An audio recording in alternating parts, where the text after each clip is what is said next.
दोस्तों, आज हमारे पास माइक्रोटेक कंपनी का जो स्क्वेयरवेव इन्वर्टर होता है वो रिपेयरिंग के लिए आया था और उस इन्वर्टर की ये पीसीबी है। इनिशियल स्टेज में इसमें क्या प्रॉब्लम थी कि इसके जो एक चैनल के जो मोसफेट हैं वो शॉर्ट थे, बस्ट थे। हमने इस चैनल के सभी मोसफेट को चेंज कर दिया।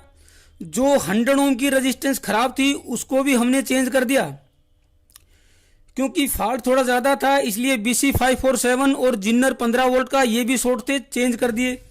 उसके बाद मल्टीमीटर को डायोड मोड पे करके दोनों तरफ के जो मोसफेट हैं उनको हमने डायोड मोड पे चेक कर लिया। जैसे हमारी ओके पीसीबी में होता है उस तरह का जो है यहाँ पे हमने चेक किया, तो बिल्कुल दोनों तरफ के जो मोसफेट थे वो ओके हैं। इतना करने के बाद हमारा अगला स्टेप होता है कि इसको 12 वोल्ट की एसएमपीएस पावर सप्लाई से इसकी गेट पल्सेस को चेक करना। गेट पल्सेस को चेक करने के लिए जैसे ही मैंने 12 वोल्ट की एसएमपीएस पावर सप्लाई इससे कनेक्ट की तो इसने बड़ा अजीब सा यहाँ पे बिहेव किया, अजीब तरीके के इसमें फॉल्ट हमें देखने को मिला। अब इसको कैसे हमें समझना है, कैसे इसको रेक्टिफाई करना है, सोल्व करना है, रिजोल्व करना है, ठीक करना है, वो मैं आपको यहाँ पे बताता हूँ। पहले प्रॉब्लम क्या थी वो मैं आपको दिखा देता हूँ। मेरे पास ये 12 वोल्ट का एसएमपीएस है, तो इसके ब्लैक वायर को नेगेटिव पे, जहां बैटरी का नेगेटिव होता है वहां पे हम कनेक्ट करेंगे। मल्टीमीटर को डीसी मोड पे कर लेते हैं ताकि हम डीसी वोल्टेज को रीड कर सकें। ब्लैक वाली जो प्रोब है मल्टीमीटर की उसको हम जहां पे हमने एसएमपीएस का नेगेटिव लगाया है वहीं पे लगा देंगे।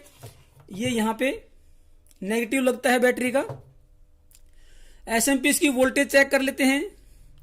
मल्टीमीटर पे देखेंगे तो 12.55 वोल्ट जो है एसएमपीएस से आपकी डीसी वोल्टेज आई हुई है।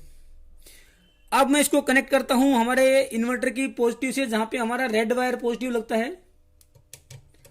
जैसे ही मैंने इसको रेड वायर को पॉजिटिव को कनेक्ट किया तो इसके अंदर कोई भी एक्टिविटी नहीं है। नॉर्मली रिले के ऑपरेट होने की आवाज आती है, बजर साउंड आती है, वो सब यहाँ पे नहीं आया। स्विच से मैंने इसको ऑन ऑफ करने की कोशिश की तो ये ऑन ऑफ भी नहीं हुआ, यानी कि जैसे डेड इन्वर्टर होता है वैसे इसका बिहेवियर। यहां पे हमने चेक किया, जहां पे हम 1 नंबर पे 5 वोल्ट चेक करते हैं तो इसमें 5 वोल्ट भी नहीं आई। 20 नंबर पे चेक किया तो 20 नंबर पे भी 5 वोल्ट नहीं है। उसके बाद हमने चेक किया कि 12 वोल्ट जो हमने दी थी एसएमपीएस से उसको चेक करते हैं, तो यहां पे दोस्तों 12 वोल्ट भी नहीं आई है। इसी कंडीशन में अगर मैं इसको निकाल लेता हूं और इसको चेक करता हूं एसएमपीएस को तो 12.57 12.55 ये वोल्टेज यहां पे शो करता है। जैसे ही मैं इसको आपकी पीसीबी से कनेक्ट करता हूं तो ये 12 वोल्ट आपकी चली जाती है, यानी कि 12 वोल्ट को ये जो इन्वर्टर की पीसीबी है ये उसको सिंक करती है। जैसे बाहर निकालता हूं 12 वोल्ट आ गई है, पीसीबी पे कनेक्ट करते ही ये 12 वोल्ट चली जाती है, बाहर निकालते ही 12 वोल्ट आपकी वापस आ जाती है। यानी कि 12 वोल्ट जो एसएमपीएस की 12 वोल्ट है उसको ये जो पीसीबी है ये उसको सिंक करती है, उसको दबा देती है। अब इसमें क्या क्या कारण हो सकते हैं, क्योंकि 12 वोल्ट यहाँ पे प्रॉपर है और ये उसकी 12 वोल्ट को यहाँ पे सिंक करता है। हो सकता है क्योंकि ये 324 खराब हो सकता है जो आपका 7805 है ये खराब हो, या आईसी के अंदर प्रॉब्लम हो, या आपका किसी और सेक्शन में कोई ट्रांजिस्टर खराब हो। काफी सारे इसमें रीजन हो सकते हैं। अब इसमें ज्यादा समय ना खराब करते हुए हम इसको इजीली कैसे सॉर्ट आउट करें ताकि हम इसकी प्रॉब्लम को तुरंत सोल्व कर सकें, क्योंकि इसमें फॉल्ट काफी ज्यादा रहा है। मोसफेट भी गए थे और ये एमओवी भी यहाँ पे बस्ट हुआ था, तो हो सकता है कि आपका किसी अंदर कंपोनेंट के अंदर कोई डैमेज हुआ हो। अब क्या होता है कि ये जो 12 वोल्ट है, मैं बैक साइड से आपको दिखाता हूं। ये जो 12 वोल्ट है ये आपके सर्किट के अंदर जाती है इन 2 डायोड के थ्रू। 1N4007 4007 जो डायोड होते हैं वो 2 लगे होते हैं, एक बैटरी सेंस के लिए और एक आपका 7805 जो वोल्टेज रेगुलेटर होता है उसको इनपुट के रूप में जाता है। अगर इन दोनों 4007 को एक तरफ से हम ओपन कर दें तो हमारे को ये क्लियर हो जाएगा कि प्रॉब्लम आपकी इस पीसीबी के सर्किट में है या फिर हमारा जो डीसी का इनपुट सेक्शन होता है उसमें है, जिसमें आपका ये कैपेसिटर आ गया, ये कैपेसिटर आ गया और उसके बाद ये डायोड वगैरह आ गए, या इनपुट साइड में आ गया ये, और दूसरी साइड हमारा ये 7805 वगैरह जो इसकी दूसरी साइड है। तो इन दोनों डायोड को सबसे पहले ओपन करेंगे। ये क्लियर हो जाएगा। ओपन करने के बाद अगर हमारी यहाँ 12 वोल्ट आ जाती है तो इसका मतलब आगे के सर्किट में काम करना है। ओपन करने के बाद भी अगर हमारी 12 वोल्ट यहाँ पे नहीं आती है, इसका मतलब हमें आगे के सर्किट में काम नहीं करना है। सबसे पहले जो ये दो डायोड हैं, इनको एक तरफ से मैं ओपन कर देता हूँ। इनकी लोकेशन है D5 और D6, 4007 नंबर के डायोड हैं। इनको एक तरफ से मैं ओपन कर लेता हूँ। D5 और D6 लोकेशन पर जो 4007 थे, उनको एक तरफ से कैथोड साइड से हमने पीसीबी से ओपन कर दिया, ताकि जो 12 वोल्ट है वो आगे सर्किट को ना जाए और हमें ये क्लियर हो जाए कि हमारी 12 वोल्ट में प्रॉब्लम जो है सर्किट साइड में है या आपके जो ये फिल्टर सेक्शन है इसमें है। अब मैं क्या करूंगा कि 12 वोल्ट को यहाँ पे चेक करूंगा। ये 12.55 है। अब मैं डायरेक्ट इसको यहाँ पे कनेक्ट करूंगा। जैसे ही कनेक्ट किया तो ये 12 वोल्ट यहाँ पे फिर से सिंक हो गई, वापिस 12.5 आई है। जैसे ही कनेक्ट किया तो ये 12 वोल्ट आपकी 0 हो गई। अब इससे एक बात क्लियर हमारे को हो गई है कि आगे के सर्किट को चेक करने से पहले हमें सिर्फ इसके फिल्टर सेक्शन को देखना है, क्योंकि ये जो 12 वोल्ट है सीधी यहाँ पे एक कैपेसिटर ये है 470 और एक ये आपका 4735 वोल्ट 4700 माइक्रोफैराड और ये आपका 35 वोल्ट का ये कैपेसिटर है, ये फिल्टर सेक्शन है। इतना होने के बाद हमें ये क्लियर हो गया कि हमें आगे नहीं काम करना है, सिर्फ यहीं पे काम करना है। यहाँ पे या तो कोई आपका ये कंपोनेंट आपका कैपेसिटर वगैरह में कोई प्रॉब्लम है, या फिर देखना पड़ेगा कि कहीं सोल्डरिंग वगैरह या कहीं ट्रैक में कोई प्रॉब्लम है, या पीसीबी कहीं से कंडक्ट कर चुकी है। इतना हम चेक करेंगे। अब हम मल्टीमीटर को कर लेते हैं डायोड मोड पे और यहाँ पे बैक साइड से इसको चेक करेंगे। मैं आपको डायोड मोड पे करके चेक करवा देता हूँ। अब हम क्या करेंगे कि आपके जो ये जो फिल्टर सेक्शन है इसको चेक करेंगे। दो कैपेसिटर हैं यहाँ पे सबसे इंपॉर्टेंट, एक 470 माइक्रोफैराड 50 वोल्ट का और एक आपका 4700 माइक्रोफैराड 35 वोल्ट का। पहले ये आता है आपका बैटरी के बाद सीधा, तो इसको चेक करते हैं।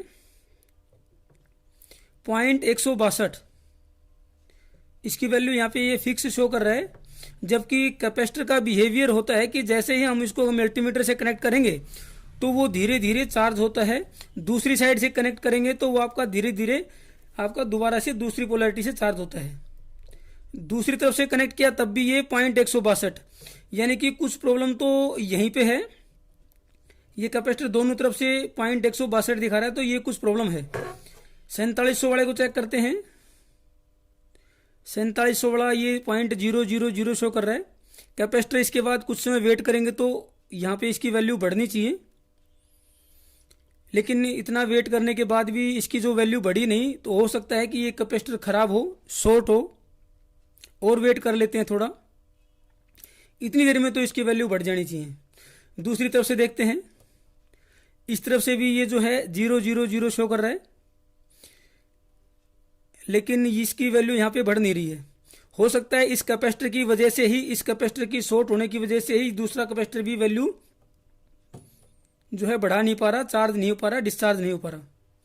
हो सकता है इसके अलावा भी कोई प्रॉब्लम हो, इसको निकाल के हम देख लेंगे।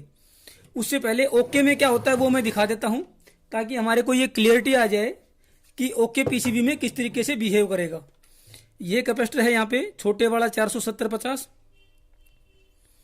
0.3, 0.4, ये देखिए 0.5। उसमें जो 162 पे ही रुक गया था, अब ये इसमें धीरे धीरे डायोड मोड पे करेंगे तो ये आपका बढ़ता जा रहा है, 0.8 पे आ गया है, 0.8 वोल्ट पे, और ये धीरे धीरे यहाँ पे बढ़ रहा है। थोड़ा और बढ़ेगा ये, लेकिन अगर एकदम से पोलैरिटी में इसकी चेंज कर दूं तो एक बार ये 0 शो करेगा, उसके कुछ सेकंड के बाद ही यहाँ पे ये बढ़ना शुरू हो जाएगा। देखिए 0.1, 0.35, ये धीरे धीरे बढ़ते हुए आपका देखिए 0.4, 0.5 आपका बढ़ रहा है। यानी कि दोनों साइड ही इसको चेक करेंगे तो इस तरीके से इसकी वैल्यू बढ़नी चाहिए। ये कैपेसिटर का ओके कैपेसिटर का बिहेवियर है, ऐसे ही करना चाहिए। इसी तरह है, इसको चेक करते हैं। ये आपका 4700 माइक्रोफैराड 0.00 इसने शो किया, लेकिन कुछ सेकंड के बाद ही ये आपका यहाँ पे वैल्यू शो करेगा। देखिए यहाँ पे बढ़ने लगी है वैल्यू। जो खराब था हमारा जिस पीसीबी में, उसकी वैल्यू बढ़ी नहीं। आधा मिनट तक हमने वेट किया तब भी उसकी वैल्यू बढ़ी नहीं। अब इसकी पोलैरिटी चेंज करेंगे तो एक बार ये 0 दिखाएगा, लेकिन फिर दूसरी पोलैरिटी से ये चार्ज होना शुरू हो जाएगा कुछ सेकंड के अंदर ही। आप मान लीजिए 5 से 7 सेकंड 10 सेकंड में ये दूसरी पोलैरिटी से बढ़ने लग गया, यानी कि ये कैपेसिटर आपका ठीक है, दोनों ही कैपेसिटर ये ठीक है।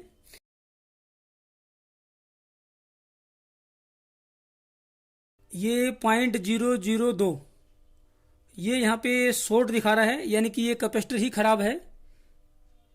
2 4 5 सेकंड 10 सेकंड हम वेट कर लेते हैं, कहीं वैल्यू राइज ना हो।